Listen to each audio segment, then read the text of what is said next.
Bismillahirrahmanirrahim.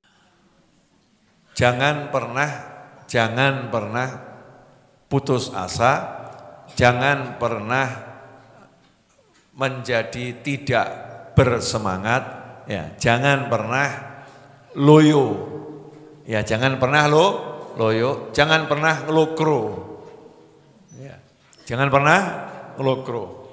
Jadi orang, manusia itu harus full power, ya, full power, semangat yang tinggi. Untuk apa? Meraih apapun yang pengen diraih. Ya, meraih apapun yang pengen diraih, semangat yang tinggi. Semangat yang tinggi itu bagaimana? Maksudnya semangat yang tinggi karena kita punya Allah Subhanahu wa taala. Kita punya Allah. Contoh misalnya punya dosa, semangatnya meraih apa? Ampunan. Kalau punya dosa semangatnya meraih ampunan. Sama ampunan butuh atau enggak? Butuh. Sementara Allahnya suka mengampuni atau enggak suka mengampuni? Maha suka mengampuni. Sudah tahu Allahnya maha suka ngampuni, artinya Allah suka memberi ampunan. Lah kitanya butuh ampunan. Lah kok enggak semangat ngambil? Aneh kan ya? Jadi kalau kita merasa banyak dosa, ya semangat ambil ampunan. Ya Ustadz Habib, saya barusan terjerumus, tergelincir, terperosok, jelungup, ambio, apapun namanya terserah. Ya lari lagi, fafirru ilallah, bangun kejar ampunannya Allah Subhanahu wa taala. Cara ngejarnya bagaimana? Ya jangan loyo datang ke majelis seperti ini, semangat. Ya jangan loyo untuk istighfar, semangat. Jangan loyo untuk sholawat, semangat. Jangan loyo untuk menebar kebaikan, semangat. Kenapa? Karena sesungguhnya innal hasanat yudhibnas sayyi'at. Kebaikan-kebaikan itu akan menyingkirkan dosa-dosa keburukan. Itu yang pertama. Kemudian kalau contohnya misalnya punya hasratnya dunia. Hasrat dunia itu macam-macam. Ya. Pengen nikah itu hasratnya yang dicari dunia atau enggak dunia? Hasratnya dunia. Yang laki pengen perempuan, yang perempuan pengen laki. Betul? Ya sudah. Lah kalau begitu mintanya sama siapa? Ya mintanya sama Allah, tapi ya datangi calon mertua. Jangan kebanyakan chatting WA, chatting WA, chatting WA, akhirnya dzunub buat dosa. Ya akhirnya dosa. Datangi calon mertua, aku mau anakmu, boleh tidak? Enggak boleh, ya sudah, cari yang lain, semangat. Nah itu namanya baru orang bersemangat di jalan Allah Subhanahu wa taala. Betul yang begitu. Tapi kalau ngelamun, bisakah dia jadi milikku? Bisakah dia jadi milikku? Ya, cuman ngelamun tuh namanya. Akhirnya pikirannya rusak, hatinya rusak. Nanti bisa nambah dosa. Naudzubillah min dzalik. Tapi saya nggak ada kata tapi saya. Kamu punya Allah. Minta sama Allah. Ya minta sama Allah tuh caranya ya datang seperti ini. Ya. Kemudian kalau kamu butuh misalnya hasratnya duit, al-fulusu. Duit. Ya, Habib Novel punya enggak hasrat duit? Punya banget. Ya kenapa? Ya karena untuk menyelenggarakan semua kajian ini dibutuhkan jerbasuki mawa beo. Butuh biaya. Buat beli beras, buat beli bumbu, buat beli gula, buat beli teh, buat beli kopi, buat beli listrik, ya, buat beli pulsa, ya, buat beli apapun dibutuhkan namanya al-duitu. Fulus. Ya, fulus. Butuh fulus. Ya cari. Ya nyarinya gimana? Minta sama Allah. Rizqukum fis sama wa ma tu'adun. Rezekimu di langit dan apa yang dijanjikan buat kamu di langit. Nyarinya minta sama Allah bagaimana? Ya begini nih. Ikut maulid, ya sholawat, istighfar, zikir, majlis, taat sama orang tua, menyenangkan umat Nabi Muhammad SAW.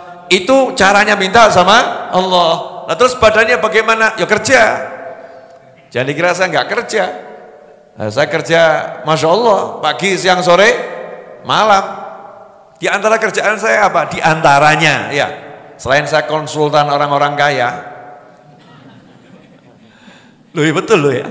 Saya kan konsultan orang-orang kaya. Banyak orang kaya yang pusing kepalanya, terus konsultasi, gimana solusinya gitu ya.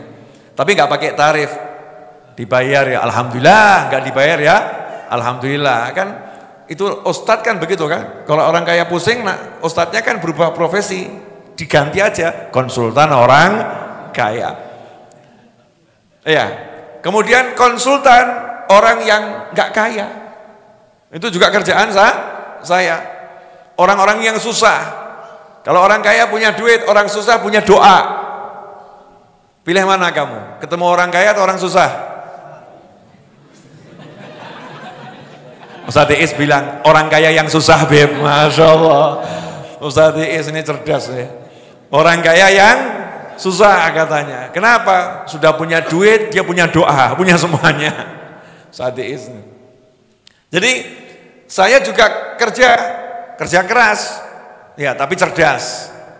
Ya, kerja keras tapi yang cerdas. Jadi nggak capek. Saya jualan buku. Ya, saya jualan buku dan jualan yang lain. Ya, hal-hal yang bisa saya jual. Yang penting halalan thayyiban. Kerja keras. Bukan kemudian duduk. Siapa yang bakal ngutangi saya ya? Masa hidupnya cuma duduk mikir sengi so ngutangi sapa? Tuh burung tuh, lihat. Dia tidak nunggu siapa yang ngasih makan saya. Dia keluar cari makanan, keliling. Ini yang pagi kesini kan dapat kopi, betul ya? Atau wedang jahe atau apa itu. Nanti ya dapat nasi goreng insya Allah ya. Dapat karena mau keluar usaha. Jangan kalah sama burung, semangat gitu. Keluar, cari duit. Sebisa yang bisa dilakukan. Itu cuman pantes-pantesannya jadi manusia. Tapi yang ngasih rezeki adalah Allah Subhanahu wa ta'ala. Semangat. Pengen punya ilmu. Saya pengen alim, saya pengen punya ilmu. Semangat, yang ngasih ilmu siapa? Allah. Jangan bilang saya udah tua. Saya udah pikun-pikunan, suka lupa, masa cari ilmu. Yang ngasih ilmu Allah ta'ala. Minta sama Allah. Rabbi zidni ilma. Beri aku tambahan ilmu. Terus dia belajar. Semangat belajarnya. Gak masuk-masuk gak apa-apa. Karena Allah melihat semangatmu, bukan kemampuanmu. Allah melihat semangatmu, bukan kemampuanmu. Kalau semangatnya sungguh-sungguh, sama Allah dikasih. Ya sama Allah dikasih. Seperti dan bahkan lebih dari yang dia inginkan. Kalau punya hasratnya sehat, ya minta sama Allah. Ya Allah beri aku kesehatan, minta terus. Dengan baca sholawat tibil qulub. Ya, dengan membaca doa-doa yang diajarkan Nabi Muhammad sallallahu alaihi wasallam, dengan amal-amal yang semacam ini, minta sama Allah taala, dengan sedekah, karena Rasul mengajarkan obati yang sakit di antara kalian dengan sedekah, minta sama Allah. Tapi ya usaha badannya, makannya ya dijaga, makannya ya diatur, bukan semua dilep kabeh ya. Dilek semua. Itu halal ada tambahannya, halalan thayyiban, bukan halal tok. Halal yang baik, sepertiga untuk makan, sepertiga untuk minum, sepertiga untuk nafas. Kalau mau jadi yang lebih sehat, ya makannya ketika lapar, belum kenyang udah berhenti. Mau yang super sehat, luqaimatun yuqimna biha sulbah. Ya, cuman beberapa suap yang penting bisa hidup, itu paling sehat. Berapa suap yang penting bisa hidup. Tapi jangan seperti Mas Aldi. Beb, saya biar hidup itu 200 suap wah Beb. Nah, ini salah menafsirkan hadis nanti gitu ya. Berapa suap? Lukaimat, suap kecil, didik, lep, tapi bisa hidup. Seperti Imam Malik rahimahullah, itu makannya cuman secuil kurma, minumnya cuman seteguk air, dan itu ketika sahur dan ketika berbuka, ke toiletnya 14 hari sekali. Sehatnya luar biasa. Nah, ini mungkin dalam ilmu kedokteran ya agak susah diterapkan itu ya. Nah, karena dokter itu hanya mempelajari ilmu fisik jasad. Ya dokter itu jasad. Jantungmu bermasalah jasad, otakmu bermasalah jasad, matamu bermasalah jasad. Ya, tangan kita bermasalah, jasad. Kaki kita bermasalah, jasad. Dokter hanya mengobati jasad. Sampai dokter jiwa, itu yang diobati apa? Jasad. Jiwamu goncang, kayak ipil. Otaknya biar rodok lerem, gak kaken mikir. Jasad, yang diobati jasad. Padahal manusia itu bukan jasad. Jasad ini kan cuman parkirnya manusia. Manusia itu ruh. Manusia itu ruh plus jasad. Ruhnya lebih utama daripada jasadnya. Nah, Islam ini mengajarkan kita jadi manusia seutuhnya. Jadi kalau mau sehat itu ruhnya sehat, jasadnya sehat. Makanya orang-orang yang soleh kadang aneh, makannya dikit, minumnya dikit, kok nggak dehidrasi ya? Kenapa? Ruhnya produksi air.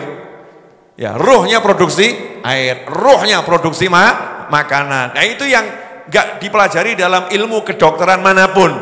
Ya, nggak dipelajari karena dokter nggak salah. Dokter belajarnya ilmu tentang fisik yang kelihatan dan bisa disentuh. Nah, kalau ruh mau belajarnya gimana? Ya bisanya lewat ajarannya Allah Subhanahu wa ta'ala. Makanannya ruh apa? Zikir, doa semacam ini.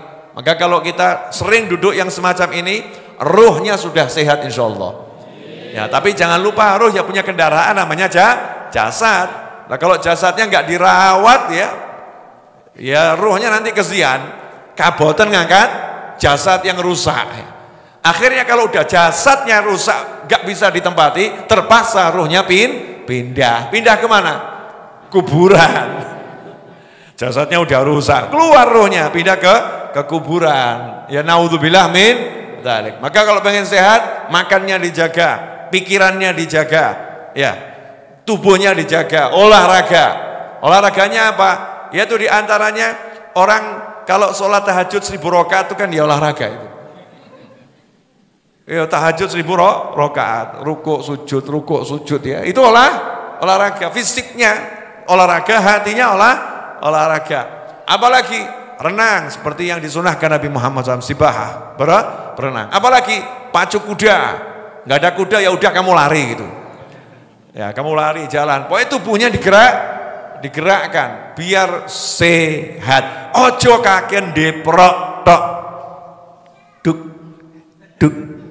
duk, namanya cuman duduk, nggak pakai gerak. Jalan naik motor, turun di kursi, habis itu naik mobil, ya bis, angkot dan sebagainya, turun lagi nanti di kursi, kurang jalan. Apalagi kalau jalannya udah mulai lenggak-lenggok, masya Allah, lanang kaya wedok, ya kelentro. Padahal perempuan pun jalannya gagah ya bu ya. Kalau mau ke pasar atau ke mall, betul kan bu ya? Mau ke pasar ke mall, semangatnya luar biasa. Nah, ini kalau mas-mas yang muda-muda ini jalannya kelentro, ya. Kayak gajah gitu ya. Patut kalau gajah. Nah, jadilah seperti kancil gitu ya, lincah. Ya, larinya juga lincah. Nah, jangan yang kelentro. Itu menunjukkan kalau ruhnya lemes, jasadnya juga lemes. Tapi ojo kemurungsung. Beda loh ya. Jadi nggak kemurungsung. Orangnya memang lembut ya, tapi kelihatan geraknya itu cekatan. Asyik gitu. Oke? Ya, alhamdulillah. Semoga bermanfaat.